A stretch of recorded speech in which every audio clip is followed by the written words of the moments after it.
yang terhormat tamu kita pagi hari ini, Bapak Dr. Haidar Bagir. Bapak dan Ibu, pagi hari ini saya mendapat amanah untuk mengawal sebuah sesi yang saya berharap di dalam sesi ini kita bisa menemukan banyak insight yang bisa menjadikan energi bagi kita para pegiat literasi. Sehingga apa yang sudah kita rintis bersama-sama di SPK ini bisa mendapatkan sebuah asupan yang lebih luar biasa lagi dan bisa menguatkan apa yang menjadi niat kita selama ini. Saya bacakan sedikit profil beliau. Bapak Haidar Bagir adalah Direktur Utama Kelompok Mizan. Bersama kedua teman, beliau mendirikan penerbit Mizan pada tahun 1983 saat dia masih menjadi mahasiswa jurusan Teknik Industri ITB. Bapak Haidar memperoleh gelar master dari The Center of Middle Eastern Studies Harvard University pada tahun 1992 dengan beasiswa Fulbright. Kembali dari Amerika Serikat, beliau menjadi pemimpin perusahaan harian Republika selama beberapa tahun, sejak tahun 1992 hingga 98. Kemudian, rupanya kegiatan yang berhubungan dengan praktikal di lapangan tidak membuatnya surut untuk kembali ke dalam akademisi. Beliau melanjutkan lagi pendidikannya dan meraih gelar Doktor Filsafat Islam dari jurusan Filsafat Universitas Indonesia 2005 dengan disertasi tentang perbandingan pemikiran Mulla Sadra dan Heidegger. Dalam hubungan dengan studi doktoral tersebut, beliau masih lagi mendapatkan beasiswa Fulbright untuk melakukan riset di Department of Philosophy and History of Science di Indiana University Bloomington, Amerika Serikat. Selama setahun, untuk ketiga kalinya, beliau mendapat kembali beasiswa Fulbright sebagai visiting specialist di University of Science, Philadelphia. Ini bukan sesuatu yang bisa kita sia-siakan pada pagi hari ini kalau beliau bergabung bersama kita. Tidak lama-lama saya akan undang beliau untuk menyajikan beberapa catatan-catatan dalam peri kehidupan mereka, dalam peri kehidupan beliau sejak beliau merintis karir hingga hari ini, dan terutama dalam kaitannya dengan literasi. Bagaimana seorang Haidar Bagir bisa begitu terpikat dengan dunia literasi. Selamat datang Dr. Haidar Bagir, kami persilakan. Bismillahirrahmanirrahim. Assalamualaikum warahmatullahi wabarakatuh. Waalaikumsalam warahmatullahi wabarakatuh. Suara saya jelas ya? Jelas dok, jelas. Ya, alhamdulillahirabbil alamin. Tsumma alhamdulillah. Wassalatu wassalamu ala asyrafil anbiya'i wal mursalin wa ala alihi wa sahbihil mayamin. Allahumma salli ala Muhammad wa ali Muhammad. Alhamdulillah. Meskipun saya tetap di rumah, tapi saya bertemu kembali dengan teman-teman di UIN Syekh Nurjati Cirebon. Pertama tentu terima kasih kepada Pak Rektor, Pak Sumanta Hashim. Sayang belum bisa ketemu muka, tapi bagi saya mengisi acara di IAIN Syekh Nurjati ini selalu menjadi kenangan manis buat saya. Jalan-jalan ke Cirebon, ketemu teman-teman yang semangatnya luar biasa. Sahabat pena sudah saya kenal sejak bertahun-tahun yang lalu, luar biasa kiprahnya, Masya Allah, kontribusinya saya kira juga luar biasa, historis. Saya nggak pernah lupa selalu diajak kuliner setelah acara, menikmati kuliner Cirebon, rasanya sudah kangen, rindu untuk pergi lagi. Insya Allah Allah SWT segera angkat pandemi ini dan pada saatnya nanti saya bisa datang bersilaturahmi dengan teman-teman di Syekh Nurjati di Cirebon, insya Allah. Ya. Bahkan perjalanan naik kereta api pun biasanya saya nikmati kalau saya ke sana. Karena itu saya ingin menyampaikan terima kasih sebesar-besarnya kepada teman-teman di sana yang sudah beberapa kali mengundang saya untuk sharing, termasuk pada pagi ini. Meskipun hanya lewat Zoom, tapi setidaknya bisa menyalurkan rasa rindu meskipun hanya lewat virtual, secara virtual. Pagi ini saya diminta untuk bicara tentang literasi sebagai pengabdian dan pengabadian. Ya, saya tulis di pointer saya, bisa dilihat di layar, itu menulis untuk mengabdi dan mengabadi, ya sesuai dengan tema yang dimintakan oleh panitia. Saya sendiri sebetulnya ingin menambahkan satu lagi, ya. Itu menulis itu memang untuk mengabdi dan untuk mengabadi, tapi menulis itu juga untuk sebetulnya bereksistensi, ya. Bahwa menulis itu adalah atau menulis itu bersifat eksistensial. Kita merasa hidup kita bermakna itu kalau kita menulis, ya. Bahwa sebetulnya manusia ini kan bukan robot, manusia ini bukan alat, bukan mesin. Manusia ini adalah akal, adalah ruh, adalah imajinasi, adalah rasio, ya. Jadi manusia ini pada puncaknya adalah sebetulnya sesuatu yang bersifat rohani. Dan kehausan eksistensial dia itu adalah antara lain muncul dalam bentuk keinginan untuk mengekspresikan diri, ya, keinginan untuk mengekspresikan diri. Saya ini tidak ada di presentasi saya tambahkan saja di depan gitu ya. Jadi seperti Allah Subhanahu wa taala. Allah Subhanahu wa taala itu dikatakan dalam sebuah hadits qudsi, kuntu kanzan makhfiyan fa ahbabtu an u'rafa fa khalaqtul khalqa likai u'raf. Allah mengatakan dulu, kuntu dulu, tapi tentu bukan dalam waktu serial. Ya, Allah SWT itu waktunya disebut sebagai sarmad, waktu yang azali sekaligus abadi, tidak ada awal, tidak ada akhir. Kuntu kanzan makhfiyan, di dalam sebuah hadits qudsi Allah SWT mengatakan ada saat di mana aku ada dan tidak ada sesuatu yang lain pun yang ada. Jadi Allah sendirian. Ya. Kemudian kuntu kanzan makhfiyan, karena sendirian, belum ada yang mengapresiasi, belum ada tempat untuk mencurahkan kasih sayangnya, maka Allah itu merupakan khazanah tersembunyi. Ya. Kuntu kanzan makhfiyan fa ahbabtu an u'rafa, waktu itu aku merasa rindu untuk dikenali, kata Allah SWT. Rindu untuk dikenali. Fa khalaqtul khalqa likai u'raf, maka aku ciptakan ciptaan supaya aku dikenali, kata Allah SWT. Ada versi lain yang agak sedikit berbeda, tapi kira-kira maknanya itu. Lihat betapa Allah Subhanahu wa taala itu memiliki kerinduan eksistensial. Memiliki kerinduan eksistensial, ya. Sehingga Allah menciptakan manusia, dan dengan itu Allah bisa mengungkapkan dirinya. Tentu yang akan diungkapkan oleh Allah SWT itu yang nomor satu apa? Kasih sayang. Fa'ahbabtu an u'rafa, ada kata di situ ahabba yuhibbu. Allah rindu untuk dikenali. Nah, dikenalinya sebagai apa? Orang bisa salah paham, masa Allah kepengen dikenali. Nah, jangan menyamakan motivasi ingin dikenalinya Allah dengan motivasi manusia. Kalau manusia itu mungkin motivasinya ingin dikenal, ingin populer, ingin dapat duit, ingin dapat jabatan. Allah SWT bukan itu. Motivasinya untuk dikenali bukan itu. Dikatakan dalam sebuah hadits qudsi yang lain, Allah mengatakan juga, kuntu kanzan makhfiyan, aku adalah perbendaharaan tersembunyi, fa ahbabtu an u'rafa, aku ingin dikenali sebagai apa? Allah mengatakan sebagai Ar-Rahman, Ar-Rahim, Al-Ghafur, Sattarul Uyub, ya. Allah itu rindu dikenalinya bukan supaya terkenal, karena Allah SWT Tuhan semesta alam, Allah SWT Maha Kaya, Allah SWT Maha Kuasa. Tidak seperti manusia, Allah nggak ingin dikenali itu, karena Allah sudah punya semua. Tapi beliau ini penghormatan tapi untuk manusia. Justru kalau untuk Allah kita tetap menggunakan kata dia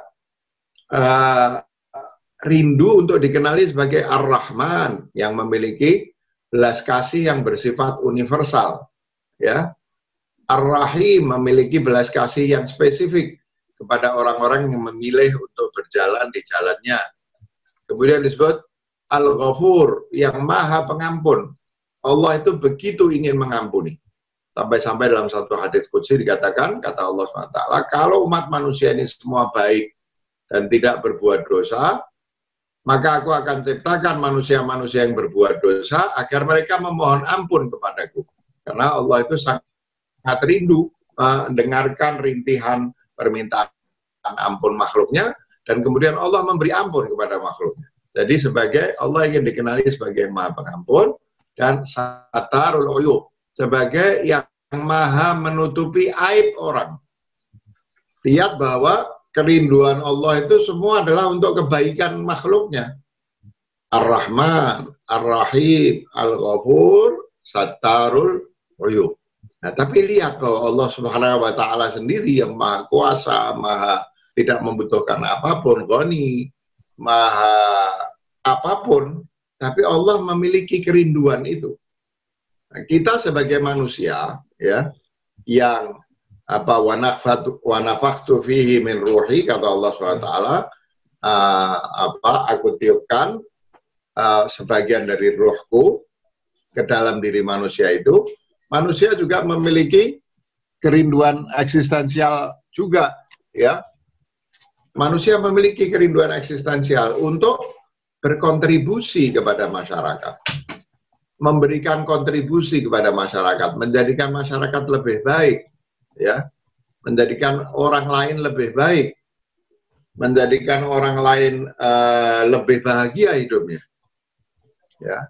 Nah, jadi sebetulnya sebelum sampai kepada mengabdi, dan ini bagian dari dorongan untuk mengabdi, sebetulnya manusia itu yang memiliki di dalam dirinya percikan rohnya Allah Subhanahu wa Ta'ala, itu memiliki kerinduan seperti Allah Subhanahu wa Ta'ala memiliki kerinduan. Kalau dia memiliki ilmu, ya, dia ingin orang lain memiliki ilmu itu.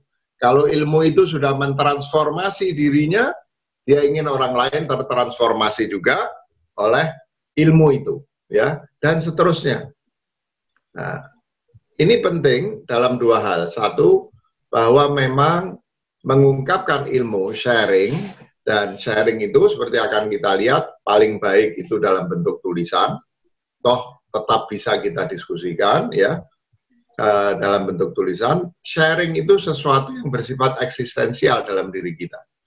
Makanya para penulis misalnya di Sahabat Pena, selamat buat yang hari ini buku-bukunya akan di-launch, itu pasti merasakan kepuasan yang luar biasa kalau sudah menyelesaikan sebuah buku. Apalagi kalau motivasinya itu ingin berbuat baik pada orang, maka dia akan merasa hidupnya sudah bermakna dengan menulis buku itu. Nah, inilah yang saya bilang bahwa menulis ini mengabdi, mengabadi, tapi sebelum itu menulis adalah mewujud, ya, mengekspresikan wujud kita.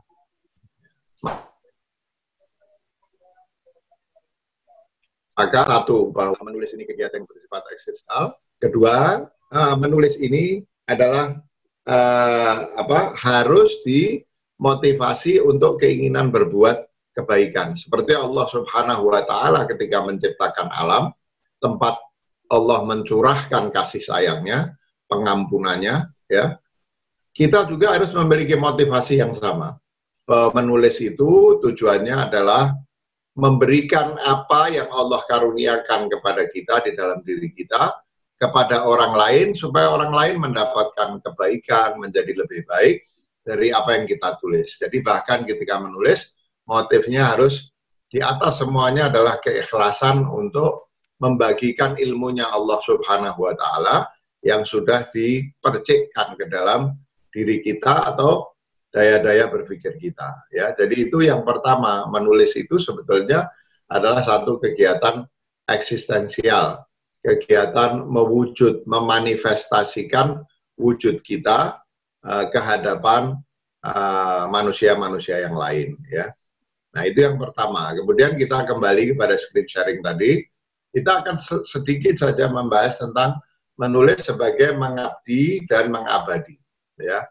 Nah, di dalam screen share saya memulai dengan mengabadi dulu. Saya kutipkan sebuah peribahasa dari bahasa Latin, verba volant scripta manent. Saya nggak tahu cara bacanya yang betul, tapi kira-kira artinya orang boleh pandai setinggi langit, tapi selama ia tidak menulis, ia akan hilang di dalam masyarakat dan ia akan hilang dari sejarah. Itu ungkapan ini pernah dikutip oleh Pramudia Anantatur, salah satu di antara sastrawan legendaris negeri kita, ya. Nah, jadi kelihatan di sini dan mudah sekali dipahami bahwa cara kita mengabadi adalah dengan menulis atau setidaknya dengan menjadikan pemikiran kita atau apa saja yang kita punyai dalam bentuk tulisan. Apakah itu ditulis sendiri atau dituliskan orang lain, tapi menjadikan apa yang ada di dalam kandungan rohani kita, apa yang ada di dalam kandungan akal kita, apa yang ada di dalam kandungan imajinasi kita, apa yang ada di dalam kandungan daya rasional kita, apa yang pernah kita observasi dan kita harapkan bisa kita share pada orang lain, itu kita bagikan. Sehingga ketika kita mati, sebetulnya yang mati fisik kita, tapi kita sendiri tidak mati. Kita lihat betapa banyak orang yang sudah meninggalkan kita sejak dulu, tapi dia hidup terus. Di Indonesia misalnya, kita ambil contoh Indonesia modern, Bung Karno. Bung Karno sudah meninggal dunia sekian puluh tahun yang lalu, tapi bukunya masih dibaca, semangat-semangat yang dia sebarkan masih dikutip orang, ya. Kalau kita kembali ke yang lebih dulu, Ki Hajar Dewantoro. Ketika sekarang orang bicara tentang online learning, orang masih mengutip Ki Hajar Dewantoro. Abadi Ki Hajar Dewantoro karena itu. Terus ke Haji Agus Salim, Cokro Aminoto, sampai penulis Sutasoma, ya, penulis Negara Kartagama, penulis serat-serat Babat Pupuh, para Wali Songo, ya. Terus kalau kita lihat sampai masa-masa berabad-abad yang lalu, mereka sudah meninggalkan kita secara fisik, tapi mereka masih hidup dengan karya-karyanya. Dan bukan dibaca saja, karyanya dibaca dan ikut membentuk kehidupan sekian abad setelah mereka meninggalkan kita. Jadi hidup kita 5-6 abad setelah penulis itu meninggalkan kita masih dibentuk oleh pemikiran para penulis itu, ya. Nah, kalau kita tidak menulis apa yang kita punya tidak kita tuliskan, maka kita meninggal selesai juga. Selesai itu baik dalam hal pengabdian, dan kita akan lihat juga selesai dalam hal pengabdian. Nah, coba sekarang masuk ke screen share screen yang kedua, ya. Nah, ini saya mengutip ucapan dari seorang imam besar dari Ahlul Bait, dari Ahlul Bait Rasulullah SAW, tokoh yang diakui oleh semua kaum muslimin di kalangan Ahlus Sunnah. Beliau adalah guru dari para a'immah. Di antara dua imam besar Ahlus Sunnah yang menjadi murid beliau adalah pertama Imam Abu Hanifah.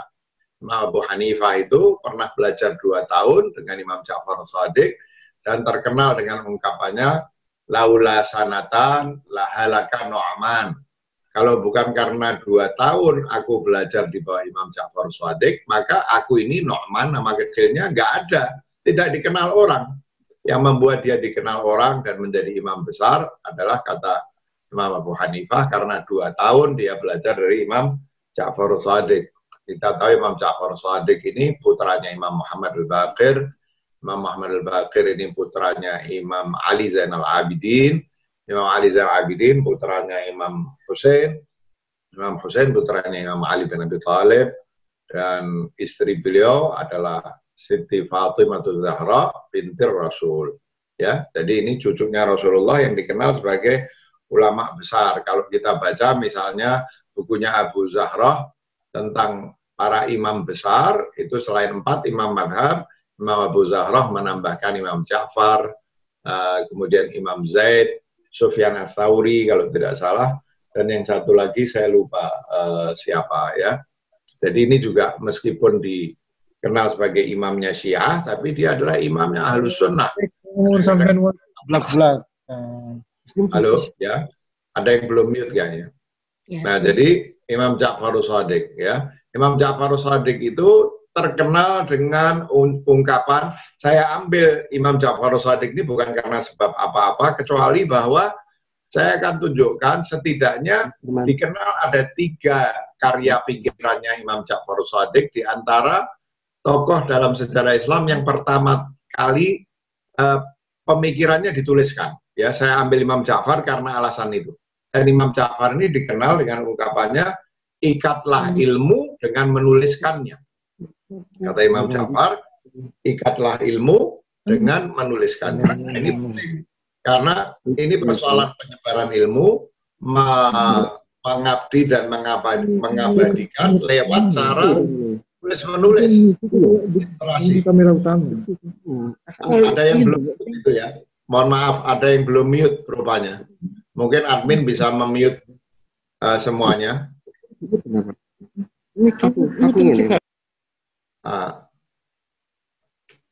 Iya, sudah di mute. Sudah di mute semua. Sebentar. Pak Haidar dinyalakan anunya. Ya, sebentar. Oke. Sudah. Screen share-nya bisa kembali tadi ya. Ya.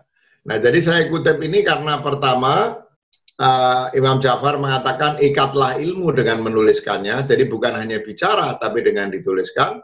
Dan kedua, Imam Ja'far ini ya di antara tokoh dalam sejarah Islam yang dikenal memiliki beberapa buku ya. Buku beliau salah satunya misalnya Misbahus Syariah wa Miftahul Haqiqah. Ini buku sudah diterjemahkan ke dalam bahasa Inggris oleh Syekh Fadlullah Ha'iri, judulnya Lantern of the Past, dan sudah pernah diterbitkan juga oleh penerbit Mizan, tapi saya lupa judul versi terjemahan Indonesianya apa. Ini salah satu buku berisi ungkapan dan nasihat Imam Ja'far Shadiq, pendek-pendek ya. Ini salah satu karya yang paling tidak, meskipun ada yang berpendapat ini bukan karya langsung Imam Ja'far, tapi beberapa ulama besar mengatakan bahwa ini otentik ungkapan nasihat ajaran Imam Ja'far Shadiq, Misbahus Syariah wa Miftahul Haqiqah. Itu baru satu. Kemudian ada yang disebut Tauhid al-Mufaddal. Ketika Mufaddal bertanya kepada Imam Ja'far, dan Imam Ja'far menjelaskan teologi Islam, ilmu kalam, sehingga menjadi sebuah buku yang berjudul Tauhid al-Mufaddal. Kemudian bagi yang mempelajari tafsir Sufi, pasti tahu ada juga karya tafsirnya Imam Ja'far Shadiq, antara lain dikutip dalam As-Sulami. Saya lupa apakah dikutip juga di dalam Risalah Qusyairiyah, saya lupa, tapi itu di-preserve tafsirnya Imam Ja'far itu, yang pasti ada di dalam bukunya Imam As-Sulami ya. Nah, jadi saya ambil contoh Imam Ja'far ini karena satu, Imam Ja'far mengatakan ikatlah ilmu dengan menulisnya ya. Tapi pada saat yang sama beliau dikenal di zaman itu sudah memiliki 3 buku. Nah, ini diantara yang mengabadikan Imam Ja'far Shadiq, di samping tentu banyak asar dari beliau yang dicatat, yang sekarang dipelajari. Seperti saya katakan, Imam Ja'far itu gurunya Imam Abu Hanifah, Imam Ja'far itu gurunya Imam Malik. Imam Malik meskipun lebih sebentar juga pernah belajar pada Imam Ja'far. Bahkan Imam Syafi'i itu kalau beristihad menurut satu riwayat, itu datang kepada putranya Imam Ja'far yang menjadi suaminya Sayyidah Sukainah, Sayyidah Nafisah, saya kira, keliru saya. Sebentar, Sayyidah Sukainah, betul ya? Sebentar. Yang menjadi gurunya Imam Syafi'i itu saya sekarang pelupa. Sayyidah Nafisah, saya kira. Itu Imam Syafi'i diriwayatkan dalam satu riwayat, kalau mau beristihad tentang hal tertentu, dia datang ke rumahnya Sayyidah Nafisah, gurunya, ya, kadang bertanya kepada suaminya, putranya Imam Ja'far, apa pendapat ayahmu tentang soal ini? Jadi berpengaruh terhadap Imam Abu Hanifah, berpengaruh terhadap Imam Syafi'i, Imam Malik yang juga muridnya Imam Abu Hanifah, berpengaruh terhadap Imam Syafi'i lewat putranya yang menjadi suaminya Sayyidah Nafisah, Kemudian kita tahu bahwa Imam Ahmad bin Hanbal juga belajar dari Imam Syafi'i. Bayangkan sampai sekarang apa yang disampaikan oleh Imam Ja'far itu bukan hanya di kalangan Syiah, tapi di kalangan Ahlus Sunnah terabadikan lewat imam-imam yang sekarang menjadi panutan kita, kaum muslimin dari mazhab Ahlus Sunnah. Ya, coba kita lanjutkan. Screen share-nya itu, screen-nya dipindahkan lagi. Saya biasanya ngomongnya nerocos, tapi mungkin karena panitia ingin supaya ada bahan yang bisa dibaca, jadi saya pergunakan ini ya. Sebelum itu bahkan, sebelum Imam Ja'far, tadi saya mulai dengan Imam Ja'far, karena Imam Ja'far mengeluarkan ungkapan ikatlah ilmu dengan menuliskannya. Sebelum itu sebetulnya sudah ada yang menulis sebuah buku atau pandangan-pandangannya dituliskan, yaitu Imam Ali Zainal Abidin. Jadi Imam Ja'far Shadiq bin Muhammad al-Baqir bin Ali Zainal Abidin. Imam Ali Zainal Abidin ini satu-satunya keluarga laki-laki dari Imam Hussein yang selamat dari pembantaian Karbala. Itu dikenal selain memiliki kumpulan doa, ya, beliau memiliki Shahifah Sajjadiyah. Gelar beliau antara lain adalah As-Sajjad. Beliau memiliki As-Shahifah Sajjadiyah. Dan bagi yang pernah membaca Shahifah Sajjadiyah, ini bukan sekedar kumpulan doa, tapi sebenarnya Imam Ali Zainal Abidin mengungkapkan pemikiran-pemikirannya tentang Allah Subhanahu wa Ta'ala. Jadi ini semacam akidah, buku akidah. Tapi karena beliau ditekan oleh dinasti Umayyah pada waktu itu, beliau mengungkapkannya bukan dengan wacana, tapi dengan menyusun doa-doa. Jadi bagi yang membaca buku Risalah Shahifah Sajjadiyah akan mendapatkan doa-doa yang luar biasa indah, rintihan-rintihan yang luar biasa indah, tapi pada saat yang sama berbagai ajaran tentang akidah itu ada di buku Shahifah Sajjadiyah. Tapi saya akan menyebut juga menyebut juga misalnya Risalatul Huquq. Ini sebuah buku tentang risalah tentang hak-hak manusia. Jadi sebelum ada berbagai ajaran tentang hak asasi manusia, Imam Ali Zainal Abidin sudah menulis Risalatul Huquq yang berbicara dari sudut pandang Islam tentang hak-hak manusia yang tidak boleh dilanggar. Naik lagi ke atas, itu kepada Imam Ali bin Abi Thalib, kita kenal, Imam Ali bin Abi Thalib dikenal dengan Nahjul Balaghah. Nahjul Balaghah adalah kumpulan pidato, pemikiran, nasihat, kisah-kisah teladan dari Imam Ali bin Abi Thalib yang dikumpulkan oleh Syekh Syarifur Radhi menjadi Nahjul Balaghah. Nahjul Balaghah ini misalnya pernah diterbitkan ulang oleh Muhammad Abduh, ya, beliau beri pengantar sendiri. Syekh Muhammad Abduh memberi pengantar kepada Nahjul Balaghah dari Imam Ali bin Abi Thalib, ya. Ini contoh.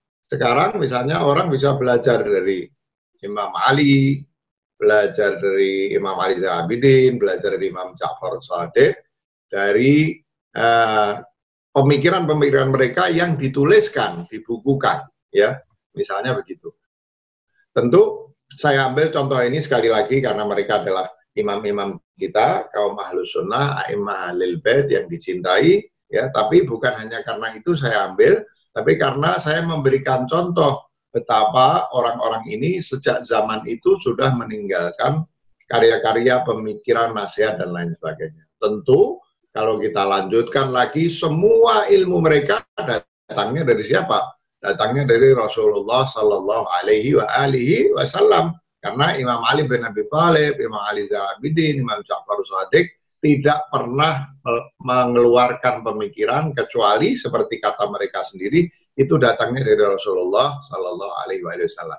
Jadi sumber dari semua pemikiran ini adalah Muhammad Rasulullah Sallallahu Alaihi Wasallam yang juga pemikirannya dicatat di dalam kitab-kitab hadis. Tadi Pak Sumanta menyebutkan Shahihus Sittah misalnya, Imam Bukhari, Imam Muslim, dan yang lain-lain, itu mencatat semua, bukan hanya ucapan, nasihat, ajaran, tapi juga gerak-gerik dari Rasulullah Sallallahu Alaihi Wasallam. Sehingga Rasulullah Sallallahu Alaihi Wasallam itu mengabadi karena pemikiran beliau dicatat di dalam hadis dan kitab-kitab tarikh yang banyak sekali. Ya, kita lanjutkan. Nah, jadi setelah itu kita lihat sejarah Islam ini adalah sejarah kitab. Sejarah Islam itu adalah sejarah literasi. Demikian dahsyat budaya literasi itu, seperti misalnya Al-Farabi itu mencari, saya lupa karena ini sudah lama, kalau nggak salah 20 tahun pernah mencari, mudah-mudahan saya tidak keliru ya, Al-Farabi atau Al-Kindi. 20 tahun mencari salah satu kitab karyanya Aristoteles dan dapat di salah satu pasar di Baghdad kalau tidak salah. Jadi sampai pasar-pasar itu menjual buku-buku klasik seperti itu. Kita tahu perpustakaan Baitul Hikmah, setiap raja atau khalifah di sejarah Islam itu, khalifah itu bisa jahat, bisa lalim, ya, bisa berorientasi duniawi, tapi mereka membanggakan diri dengan kepemilikan perpustakaan-perpustakaan besar, membanggakan diri dengan kedekatan dengan para ilmuwan dan penulis, sampai-sampai seorang seperti Al-Farabi mendapatkan buku logika Aristoteles setelah mencarinya 20 tahun dan mendapatkannya di pasar, di salah satu pasar di Baghdad kalau saya tidak salah. Jadi budaya Islam ini budaya literasi, ya. Nah, sejak itu, tadi saya hanya memberikan contoh di masa-masa awal, sejak itu kita lihat begitu dahsyat para pemikir Islam itu menghasilkan karya-karya tulis. Saya sebutkan di sini macam-macam jenis karya tulis, ya. Al-Farabi yang ahli filsafat, juga dia seorang ahli musik, menulis buku Al-Musiqa Al-Kabir, buku besar musik. Al-Farabi ini diceritakan dalam hagiografi, katanya dia bisa main suling, sebentar sulingnya itu berbunyi sedemikian sehingga orang tertawa terbahak-bahak, sebentar lagi dia ubah nadanya menjadi sangat menyedihkan dan orang menangis karena kemampuannya itu, ya. Jadi ada Al-Biruni, saya ambil contoh-contoh yang ini. Al-Biruni itu seorang ahli geodesi, tapi juga seorang ahli sosiologi dan antropologi, menulis buku Tarikh Al-Hind, cerita tentang sejarah India, orang-orang Hindu di zaman itu. Al-Khawarizmi menulis buku Al-Jabr wal Muqabalah tentang Al-Jabar. Ibn Sina menulis Al-Qanun fi Tibb yang dipakai di universitas-universitas Eropa sampai abad 19.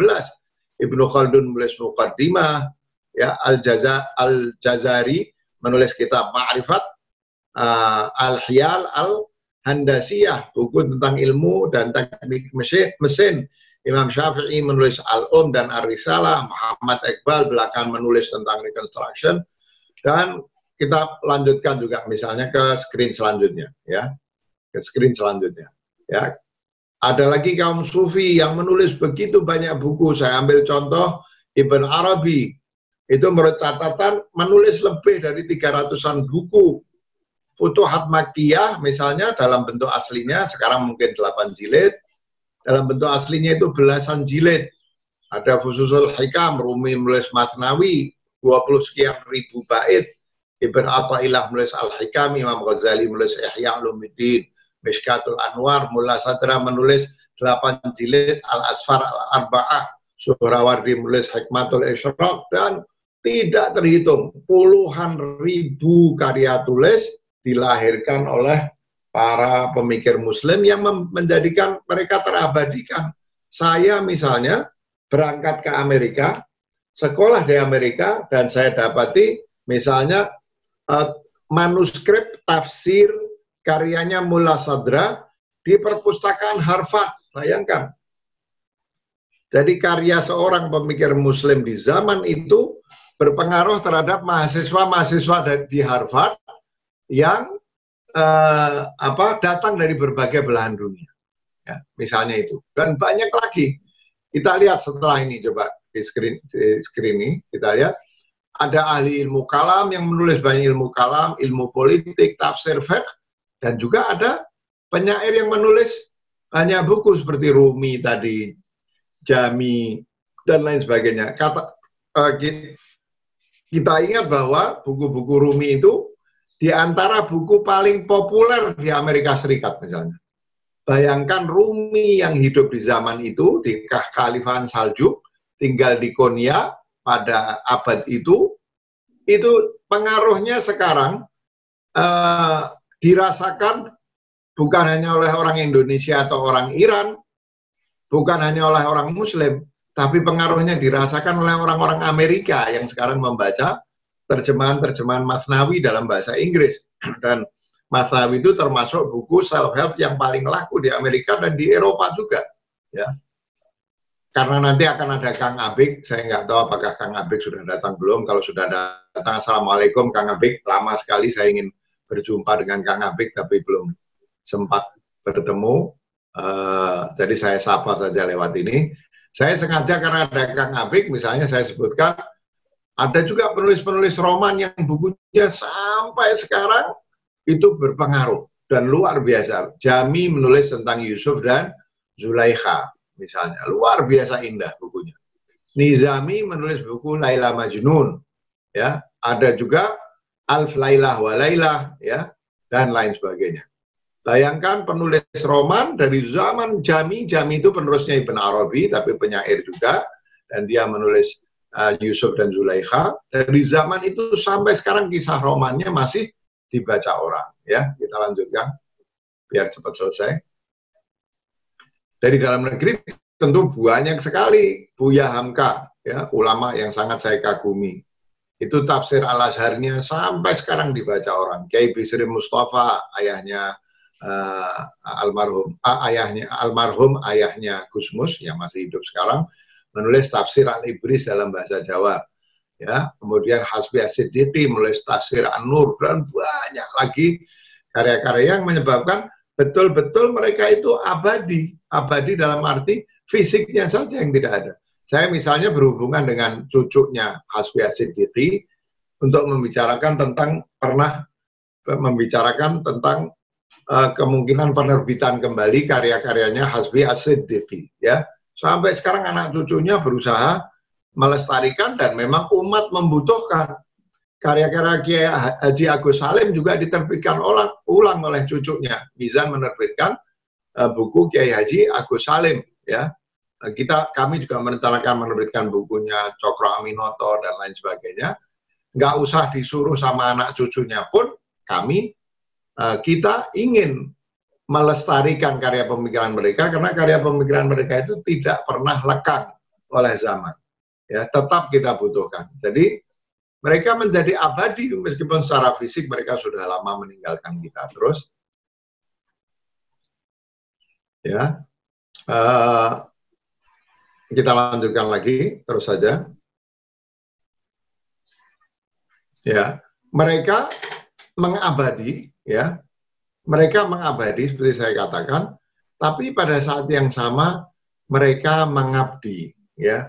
Jadi mereka menjadi abadi karena pengabdian mereka, ya. Mereka menjadi abadi dari bahasa Arab abad, masa yang tidak ada akhirnya, itu abad. Tapi juga mereka mengabdi dari abad, menjadi pelayannya masyarakat dengan mengungkapkan pemikiran-pemikirannya kepada masyarakat, seperti saya katakan tadi, menjadikan masyarakat lebih baik. Dan dengan cara itu mereka mengabdi kepada Tuhan, kepada Allah Subhanahu wa Ta'ala. Kenapa? Karena ilmu yang ada pada diri mereka tidak lain dan tidak bukan adalah sebetulnya titipan dari Allah Subhanahu wa Ta'ala.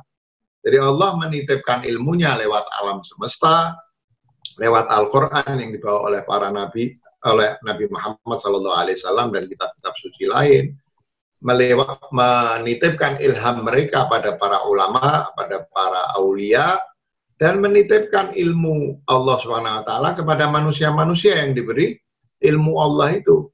Dan sebagai bagian dari pengabdian mereka, mereka sebagai bejana yang menampung ilmu Allah, mereka sampaikan kepada masyarakat. Jadi mereka mengabdi, tapi mereka mengabdi kepada kemanusiaan karena mereka mendapatkan titipan ilmu dari Allah SWT. Jadi mereka mengabdi kepada manusia, mengabdi kepada Allah Subhanahu wa Ta'ala, dan dengan cara itu terus mengalirkan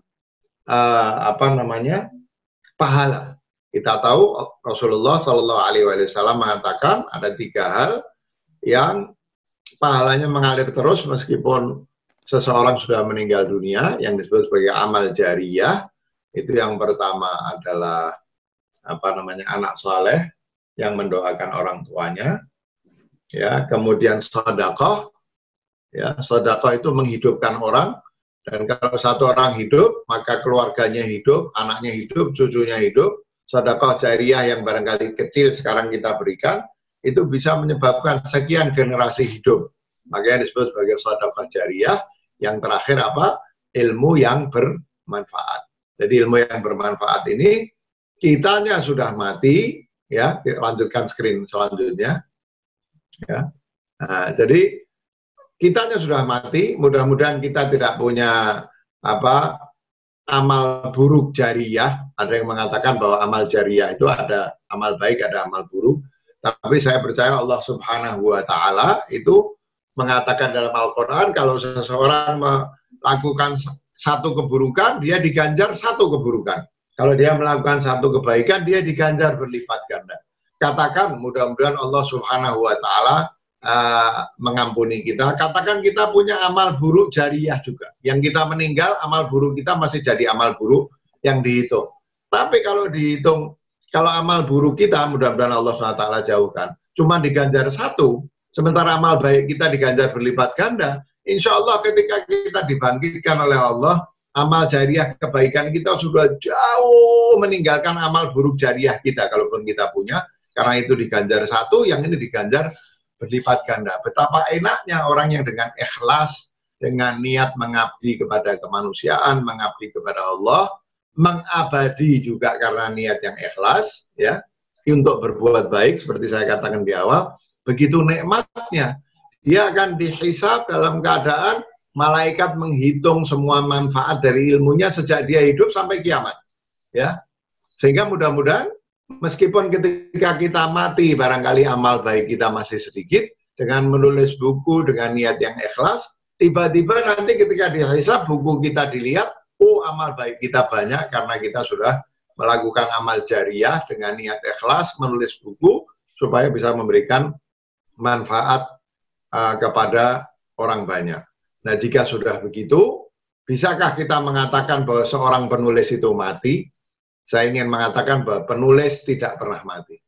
Penulis yang menulis dengan ikhlas, tentu yang menulis karya-karya dengan kualitas yang tinggi, yang memberikan manfaat positif bagi masyarakat, penulis itu tidak pernah mati. Ya, kita sebut saja siapa nama penulis. Penulis-penulis itu tidak mati, tapi mereka hidup terus, dan insya Allah nanti mereka ditunggu di surganya Allah SWT dengan mendapati amal-amal mereka sudah berlipat ganda karena mereka ikat, seperti kata Imam Ja'far Shadiq, mereka ikat ilmu mereka dalam bentuk tulisan yang bisa dinikmati oleh para pembacanya sampai kiamat. Penulis mewujud, mengabdi, dan mengabadi. Terima kasih sudah diberi kesempatan sharing ini, mudah-mudahan ada manfaatnya. Wassalamualaikum warahmatullahi wabarakatuh. Merangkai kata demi kejayaan bangsa.